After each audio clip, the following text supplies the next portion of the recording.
Single U.S. aircraft carrier holds more firepower than most. The amount of firepower on a single US aircraft carrier is equivalent to the combined firepower of most countries' military power. So, what about all of those weapons on the surface? The fighter planes, helicopters, the big operations on the flight deck? These are merely the first few. Defensive systems are concealed under the flight deck and integrated into the island structure that rival anything from a science fiction setting. The laser guns never run out of ammunition. Electromagnetic launchers capable of launching planes into the air without steam. Missiles to shoot down drones that are cheaper than gasoline for a tank. The Navy doesn't promote these systems. For most people, they are not even aware of their existence. Today, you're going to learn the secret weapons that make American carriers the most feared weapons platforms on Earth. The gun turrets look like R2-D2, can fire 75 bullets a second, the laser weapons cost $1 a shot, and a classified missile was quietly deployed by the Navy in 2024 with no fanfare. Let's dive in. Let's start with the weapons you can actually see. Every Nimitz-class carrier is... Chapter 1. The Visible Guardians, R2-D2's deadly cousin. First, let's begin with weapons that are visible. Each Nimitz-class carrier will have 2 to 3 Phalanx close-in weapon systems. These gun turrets are automated and resemble R2-D2 from Star Wars. However, they have an extremely serious function. A 6-barrel 20mm Gatling gun with a firing rate of 4,500 rounds per minute is located in each phalanx. That's 75 bullets per second. The system is totally self-contained. Its radar system detects incoming missiles, calculates the missile's trajectory, and fires the missiles without any human input. The guns are designed as a last line of defense. Once all else fails and a missile is mere seconds away, the Phalanx springs into action. It forms a layer of lead that protects the ship from the enemy and prevents the shell from penetrating. There are 1,550 rounds per Phalanx mount for about 20 seconds of continuous firing time. The ammunition is made up of tungsten penetrator rounds, which are capable of penetrating the bodies of missiles and safely expelling the warhead from the missile. Right next to the Phalanx mounts, you'll find the rolling airframe missile launchers. These cylindrical boxes hold... Chapter 2. Missile Launchers. The rolling airframe missile launchers are located next to the Phalanx mounts. These are cylindrical boxes that contain 21 infrared guided missiles, specially configured to intercept an incoming anti-ship missile. RAM missiles can be fired at targets from up to 5 nautical miles, as opposed to the guns which are capable of firing at targets only close to the ship. The special thing about RAM is its dual-mode guidance system. In the first step, it focuses on the radio frequency emissions from a missile's guidance system as it approaches. It then moves into infrared tracking mode and home onto the heat signature as it approaches. This makes it extremely difficult to jam or confuse. The evolved Sea Sparrow missile is another option. They are more complex, larger interceptors that can intercept aerial threats at medium range. All ESSM are 11 feet long and are equipped with semi-active radar homing to track targets. They reach speeds of more than twice the speed of sound and have elaborate maneuvering systems. Now we're getting into the systems that don't make the promotional videos. Every modern carrier... Chapter 4. How to use the power of the mind. So now we're in the zone of the systems that don't make the promotional videos. All modern carriers have electronic warfare suites that can jam and confuse enemy radars and intercept communications. The AN/SLQ-32 Defensive Electronic Warfare System is the carrier's main defense electronic countermeasure. It can identify, classify, and jam enemy radar emissions in a broad spectrum of frequencies. The SLQ-32 is able to distinguish the type of threat from the enemy radar when it locks onto the radar carrier and activates the appropriate countermeasures. It can either block the radar or scatter chaff, metallic strips which produce false radar echoes. New threat signatures can be identified and countermeasures created in real time in modern versions thanks to machine learning algorithms. The system is constantly updated with threat information from all over the world. 5. Nixie torpedo countermeasure systems. These are towed acoustic. Chapter 4. The torpedo killers. Carriers also carry the AN/SLQ-25 Nixie torpedo countermeasure system. These are towed acoustic decoys, which are a simulation of the signature of the carrier. A torpedo is detected. The Nixie will be deployed on a long cable behind the ship. As the ship evades, the torpedo gets distracted by the decoy and not the carrier. The latest ships also sport the Surface Ship Torpedo Defense System, which has successfully been tested in 2013. This is a passive detection coupled with active countermeasures. It fires a countermeasure torpedo, or what amounts to a small torpedo, to intercept and neutralize the incoming weapon before it reaches the ship. Here's where things get really interesting. The newest Ford-class carriers have replaced steam. Chapter 5. The Electromagnetic Revolution. So here's the kicker. The new Ford-class ships have now switched from steam to electromagnetic propulsion.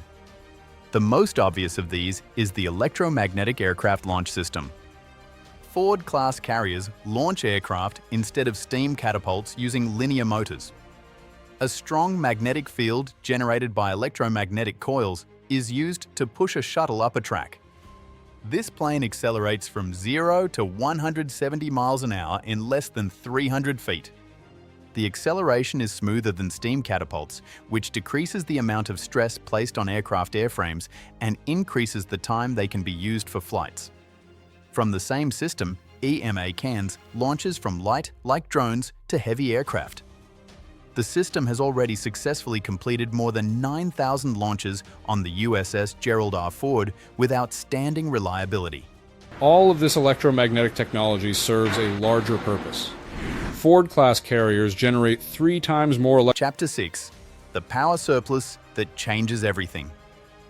Each of this electromagnetic technology has a bigger function. The Nimitz class produces 1/3 the amount of electrical power as the Ford class. 13,800 volts compared to 4,160 volts. This huge power deficit is not only for the already installed systems, it's for the weapons that are to follow. These carriers were designed for the future by the Navy. Laser weapons, railguns, manufacturer-directed energy systems that are yet to be conceived. Since you're building a ship that's going to cost $13 billion and be in service for the next 50 years, you don't just plan for the threats of today. You make plans for tomorrow's. Power is what will be needed tomorrow for tomorrow's threats. Lots of it. In 2014, the Navy deployed the laser weapon system aboard the USS Ponce. Chapter 7. Laser weapons are here. The Navy has been developing DE for decades. They're getting ready to become operational. The Navy has used the laser weapon system on the USS Ponce in 2014. Testing the laser in the Persian Gulf demonstrated a successful engagement of drones and small boats, marking a 33-kilowatt laser. Once the laser strikes a drone, the laser beam is concentrated on a vital part of the drone, typically the engine or fuel tank. In a matter of seconds, the heat is so great that catastrophic failure occurs. Drone is set on fire and falls from sky. The whole game will end up being about $1 per shot. It's been 10 years since then. Nowadays, lasers are much more powerful. Chapter 8. The laser that changes war economics. The high-energy laser with integrated optical dazzler and surveillance system, or Helios, is capable of 60 kilowatts of power and is already in service on destroyers that accompany carriers. Helios has the ability to monitor and communicate with multiple targets at the same time. It is based on adaptive optics to correct for the distortion caused by the atmosphere. The range is more than 6 nautical miles and it can target everything from small drones to anti-ship missiles. Lockheed Martin is currently working on 150 kilowatt versions, and 300 kilowatt systems are soon to be available. The Navy's ultimate goal is to arm its ships with lasers strong enough to blast hypersonic missiles apart. present research is dedicated to achieving 1 megawatt of power. Why is this significant? The traditional missile defense is costly. The cost of a SM-2 interceptor missile is $2.1 million. An SM-6 costs $3.9 million. In the event of Houthis' operations in the Red Sea, the Navy has launched more than 200 interceptor missiles in a matter of months for hundreds of millions of dollars. Laser weapons run out of ammunition only if the ship's power is depleted and cost approximately $1 each. Chapter 9. The Drone Hunters. It's an item that the Navy has only begun using this year. 2 new weapon systems have been added to the USS Gerald R. Ford's 2025 deployment that are focused on defeating cheap, expendable drones. The first is the Coyote Drone Interceptor. It's like a drone that will hunt other drones. It is fired from a tube, spreads its wings, and guides and does its own killing of enemy drones. Coyotes are estimated to cost about $125,000 each. It's expensive, but not as costly as a multi-million-dollar SM-2 missile to a $2,000 drone. The second one's known as Roadrunner. This is an independent interceptor that is capable of detecting, tracking, and engaging at long range, and is a twin-jet design. The cool thing about Roadrunner is that it is reusable. It will not engage a target unless it is launched at it. If it doesn't, it will return to ship and land vertically and be refueled and relaunched. These systems are an altogether new way of naval warfare. It's a good idea for traditional missile defense, but it's not a viable budgetary solution against disposable drones. The new systems restore the economic balance. Chapter 10. The Surprise Classified. The Navy has recently quietly adopted a new long-range air-to-air missile, the AIM-174B, for use in 2024. This armament is actually an over-the-wall version of the SM-6 surface-to-air missile, which can be launched from the FA-18 Super Hornets. The range is not disclosed, but some estimate that it is over 200 miles. Why is this important? Long-range anti-ship missiles of China and Russia are very dangerous for the carrier. The AIM-174B improves the defensive arc surrounding carriers by enabling fighters to intercept an enemy bomber and reconnaissance aircraft before they can attack it. The missile is large, about 22 feet long and weighing over 3,300 pounds. Navy fighters are now able to interdict targets at distances which were once limited to strategic air defense systems. The deployment was a low-key affair. Ships' photos surfaced after the exercises showing Super Hornets with the new missiles, but the Navy gave little detail. The weapon exists. It's operational. Potential opponents now have to take it into consideration for their game planning. Chapter 11. The Carrier Strike Group, a layered defense. It is essential to know that carriers are not working without assistance. They are normally deployed as part of a Carrier Strike Group, CSG, which also ships destroyers, cruisers, and support ships. This makes it a multi-layered defense system with each ship having a particular capability. The cruisers and destroyers are equipped with Aegis Combat System, which offers long-range air and missile defense. They have dozens of vertical launch cells with different types of missiles. Such escort vessels typically do the initial action when a threat is found, attacking them before they are close to the carrier's defenses. Carrier groups are usually accompanied by attack submarines, but they are not part of a group. They are responsible for screening ahead of the formation, spotting enemy submarines, and destroying them before they can strike. This is the whole force's command center, the carrier.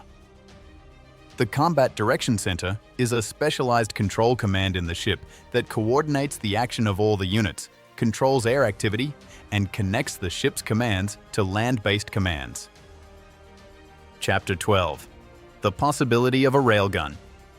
This is just the beginning of weapons we've talked about. One idea for future carriers is railguns. These have electromagnetic energy to shoot projectiles at hypersonic speeds. A 30-pound projectile can be launched by a railgun at more than Mach 7 for distances of more than 100 miles. The projectile does not contain any explosives, it just destroys the targets based on kinetic energy. Another step forward in the development of free electron lasers.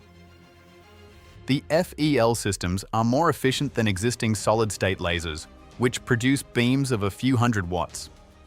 They may be able to destroy satellites or shoot down any ballistic missiles. Technologies are available in a laboratory setting but have not been reduced in scale to fit on a ship. However, once these scientific weapons become reality, when the carrier is generating 13,800 volts of electricity. Chapter 13. The AI integration. Artificial intelligence is now being introduced at all levels of defensive systems. AI can analyze sensor information much quicker than humans can and recognize threats in noisy areas and make engagement decisions in milliseconds. The hypersonic missile is traveling at Mach 5, so there's no time for a human to look at the situation, analyze it, and decide what to do. Additive manufacturing is headed to carriers. Advanced fabrication machinery will be built into future ships, enabling them to manufacture replacement parts and even weaponry components while in service. This will significantly lessen reliance on logistical support ashore. Now picture a carrier which is capable of printing its own drone interceptors. Not science fiction. That's the not-so-distant past. The guns on America's aircraft carriers are a series of layers of defense that can be used to guard one of the world's most valuable military assets. From the obvious gun mounts to electronic warfare suites that can't be seen. From the successful missile systems to the latest laser arms. Drones which can be recovered and reused to classified air-to-air missiles that extend the defensive radius by 200 miles. All things are for one purpose: ensuring the carrier and its crew can complete their mission and return home safely. These systems weren't created in a single day. They are the culmination of years of research, testing, and on-the-job experience. They are continuously changing due to new threats. There is no better way to project American military power around the world than with the carrier. The Navy has spent billions on the defense of the ships. The R2D2 guns which shoot 75 bullets per second, the $1 per shot laser, a reusable drone that hunts other drones, the unpublicized missile that was classified. Most people are unaware of such systems. Now you do. If you enjoy this, give this a like and subscribe for more military technology. And leave a comment. What weapon system on a carrier do you consider to be the greatest? Next one you'll see.